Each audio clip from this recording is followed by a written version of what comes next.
Bonjour tout le monde, je vous réjouis de nouveau pour cette manne fraîche. Merci beaucoup de la partager aussi. Merci de vous abonner sur notre chaîne pour recevoir toutes les mannes fraîches.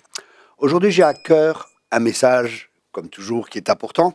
Et le titre est un peu choquant. Es-tu un pharisien? Waouh! Et en lisant l'histoire du fils prodigue, on voit que le père le laisse partir, il ne réagit pas, il n'essaie pas de l'empêcher, il dit pas non, non, reste ici, ne pars pas, il fait rien du tout, il le laisse aller.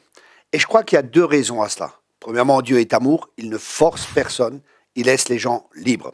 Libres de nos choix, mais pas des conséquences de nos choix. Et nous voyons plus tard que le fils, après toutes les épreuves, après toutes les difficultés, après le mauvais choix qu'il a fait, il est rentré en lui-même et il s'est rendu compte, waouh, dans la maison de mon père, c'est quand même mieux et je vais retourner dans la maison de mon père. Et je crois que des fois, et je crois même que Dieu utilise les péchés, écoutez bien, Dieu utilise les péchés, Dieu utilise nos échecs pour que justement nous rentrions en nous-mêmes. Et un des buts principaux, c'est de nous débarrasser du légalisme, c'est de nous débarrasser de notre propre justice, où nous nous croyons mieux que les autres. Et c'est pour ça qu'il nous conduit aussi dans le désert, où nous ne sommes pas juste confrontés à Dieu, mais nous sommes confrontés à nous-mêmes. Et nous voyons nos attitudes. Et je crois qu'après être passé par là, Dieu veut la miséricorde et non le jugement. Et une des caractéristiques de pharisiens, c'est de vouloir juger les autres, et on juge parce qu'on se croit meilleur d'eux qu'eux, on se place au-dessus d'eux. Mais quand on se rend compte, comme on est réellement, que c'est que Dieu qui peut nous transformer et que nous avons besoin de sa grâce, là, on ne jugera plus les autres quand on est passé par ce qu'on appelle le brisement. Et le brisement est nécessaire, on ne jugera plus les autres, on ne condamnera plus. Le terme de juger, c'est d'en condamner. Il dit ne jugez pas. Mais par contre, on doit juger dans le sens de discerner. Et nous voyons Jésus qui était là avec les pharisiens aussi, et tous les pharisiens étaient là avec cette femme adultère. Oui, mais la loi a dit, la loi a dit, la loi a dit. Et combien sont encore sous la loi? Et la loi dit, et la loi dit. Et Jésus dit que celui qui est sans péché jette la première pierre. Et le Saint-Esprit a convaincu les personnes qu'en fin de compte, ils n'étaient pas mieux que cette femme. Et ils ont arrêté de discuter et ils sont tous partis parce qu'ils ont été convaincus par l'Esprit de Dieu.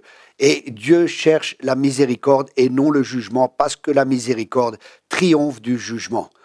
Qu'est-ce que ça veut dire? Ça veut dire quand un frère pêche ou une sœur pêche, on ne doit pas aller le voir et le reprendre si... Mais quelle est l'attitude de cœur que nous avons? Après être passé par le brisement, nous sommes pleins de compassion, nous sommes pleins de grâce et nous n'allons pas juger dans le terme de condamner ou nous n'allons pas y aller dans le terme de le condamner, mais avec le but qu'il revienne au Seigneur, qu'il se repente de ses mauvaises voies.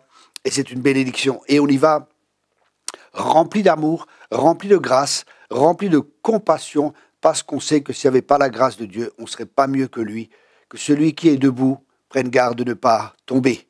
Donc ne jugeons pas, soyons remplis d'amour, soyons remplis de grâce, soyons remplis de compassion. Rappelez-vous que le but de Dieu, c'est de nous transformer à son image. Un autre point qui est intéressant, c'est quand Dieu voulait juger Sodome, et Abraham est là, il dit non, non, ne juge pas, ne juge pas, ne juge pas. Et on voit que Abraham, oui, et parce que Dieu savait que Abraham était son ami et qu'il connaissait son cœur, et que Dieu ne voulait pas juger.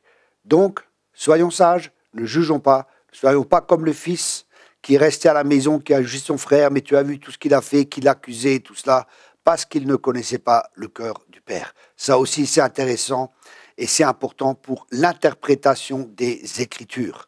Mais ça sera un autre thème qu'on abordera plus tard, parce que des fois, on interprète les Écritures avec notre propre cœur, avec de la dureté, et on prend la parole, on tue d'autres chrétiens, au lieu d'être rempli du Saint-Esprit, rempli de grâce, rempli d'amour et de compassion.